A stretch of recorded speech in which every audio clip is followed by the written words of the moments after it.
I'm Brian Orrs with Hamilton County Public Health Plumbing Inspector, and today we're going to do an inspection on a 50-gallon power vent water heater. First thing we do is check the valve to make sure it's fully functioning so you can shut the water off to the fixture. And then we check for any leaks or drips on the solder joints on either side of it.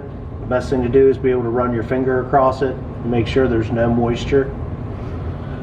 And then the next step is we will go down and check every other joint that's soldered after that, just to make sure again there are no leaks or drips. Then we will also check the bottom down around here to make sure that where the dielectric nipples stick in the tank, there's no leaks or drips or water sitting. The next thing we look at is the TMP on the water heater. This is a safety feature for temperature and pressure on your heater. If the temperature gets too high or the pressure gets too high in your heater, it will automatically open and pour water out the bottom to let you know that something is wrong with your heater. You want to keep it the same size, 3/4 all the way down the side of the heater to 4 to 6 inches off the floor or off the pan. The next thing we want to check is the gas to the appliance. You want to make sure there's an inline shutoff to be able to shut off the gas to the fixture if there are any problems with the heater. You want to make sure there is a union in place for quick disconnect of the heater. You also want to make sure there's a drip leg of at least 4 inches with a cap on it to collect the moisture so the moisture from the gas does not go into your control unit. Then I will be taking a smoke match to make sure how well the power vent is drawing.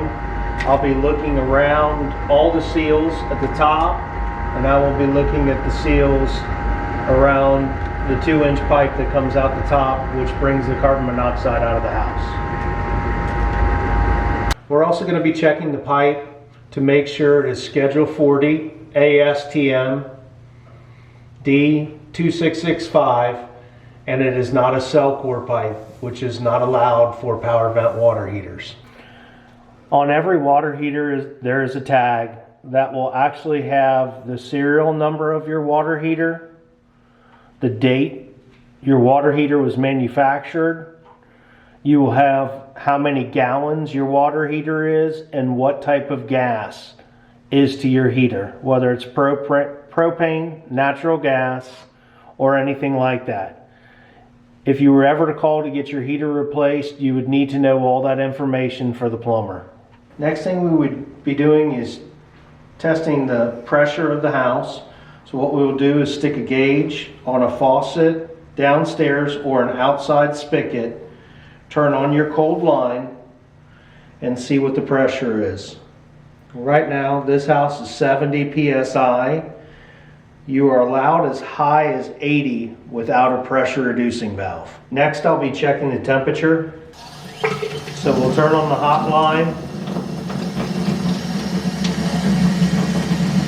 It may take about 20 seconds for the hot water to get there.